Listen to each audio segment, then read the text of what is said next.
The sun hadn't fully risen over the narrow streets of Cebu when the first sounds of the city began to stir. Vendors pushed their carts into place, tricycles sputtered to life, and the humid air carried a mix of salt from the nearby sea and smoke from roadside grills. Among the maze of cracked sidewalks and tangled wires lived a boy most people barely noticed. His name was Mateo. At 16, Mateo had already learned how to disappear into the background. He wore the same faded shirt almost every day, its collar stretched and frayed. His slippers were worn thin, the rubber nearly peeling away from the soles. To most people passing by, he was just another street kid, another face in a city full of struggle. But Mateo carried something no one could see. Every morning, before the crowds filled the streets, he would find his spot near an old, rusted lamp post beside a bakery that smelled like sweet bread and coffee. He didn't have a microphone, didn't have a guitar, didn't even have a speaker. All he had was his voice. And when he sang, the world changed. At first, it was just for coins. A few pesos dropped into a dented tin can. Enough to eat, sometimes enough to share with his younger sister back in their tiny one-room home. But over time, people began to linger. There was something strange, something powerful, about the way he sang. It wasn't just talent, it was presence. Mateo didn't sing like a street kid trying to survive. He sang like someone standing on a grand stage, under bright lights, commanding the attention of thousands. And then one day, everything changed. It started with a man holding a phone. "Sing that again," the man said, half smiling, half curious. Mateo hesitated. He wasn't used to being asked. Usually, people either ignored him or tossed coins without looking. But something about the man's tone felt different. So Mateo nodded. He closed his eyes. And he began. His voice rose low at first, smooth and steady, carrying a richness that didn't match his age or his circumstances. Then it built, layer by layer, until it filled the entire street. People stopped walking. Heads turned. A vendor froze mid-sale. A group of students stood still, their laughter fading into silence.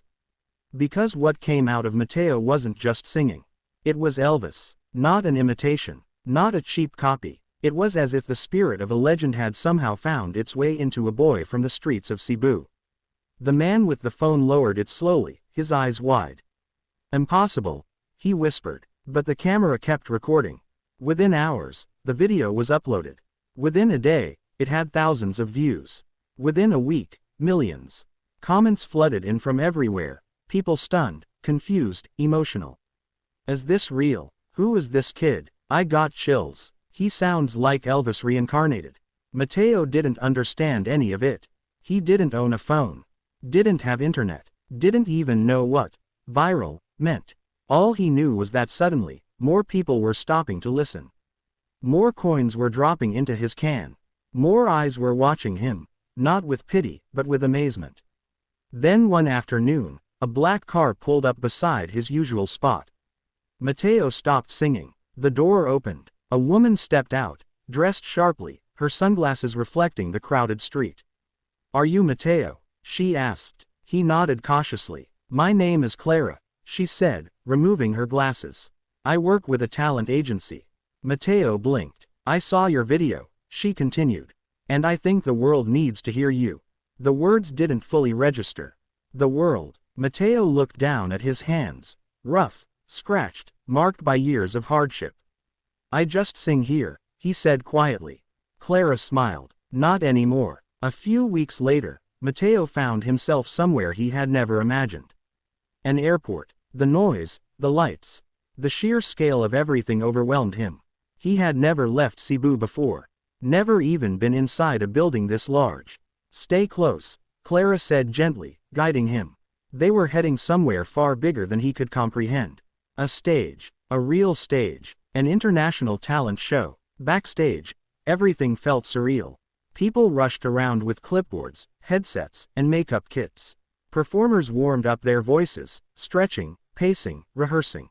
Mateo stood still. He felt out of place. He looked down at his borrowed clothes, a simple but clean outfit chosen for him.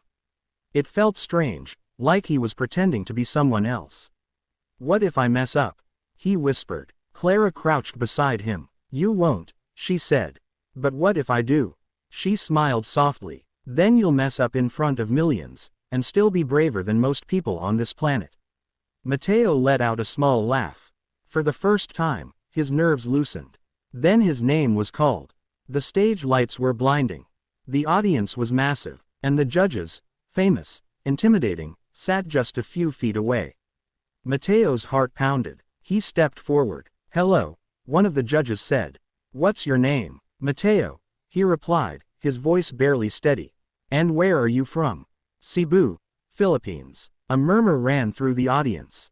"And what will you be singing today?"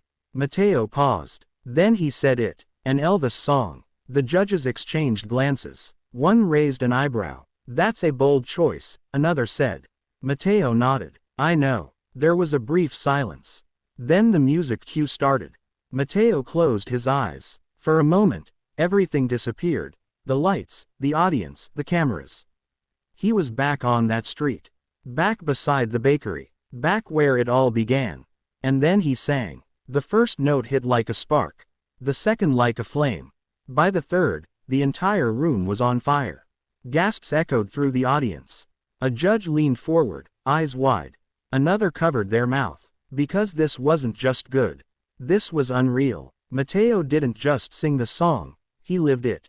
Every movement, every note, every subtle shift in tone carried the essence of something timeless. It wasn't mimicry, it was connection. It was as if the soul of the music had found a new voice. Halfway through, the audience erupted into applause, something that almost never happened mid-performance.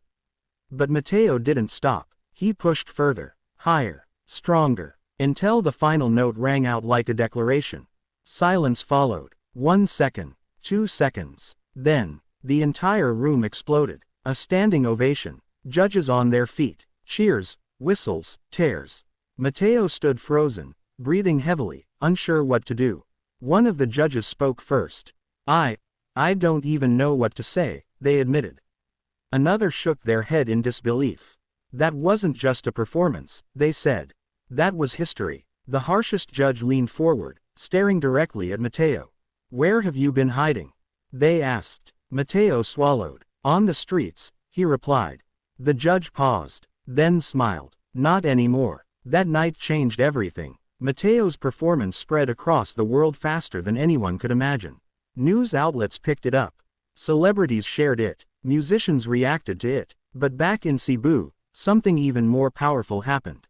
People gathered around small screens, phones, TVs in shop windows, anything they could find. They watched, and they cried, because that boy, the one they used to pass by without noticing, was now standing on a global stage, making the world stop and listen. Mateo returned home weeks later. But nothing was the same. The streets were still the same. The bakery still smelled of fresh bread. The lamp post still stood where it always had. But the way people looked at him had changed. Not with pity, with pride. Mateo walked back to his usual spot. For a moment, he just stood there. Then he took a breath, and he sang. Not for money. Not for fame. But for the boy he used to be. The one who stood in this exact place, hoping someone would listen. Now, the world had. And they weren't going to forget.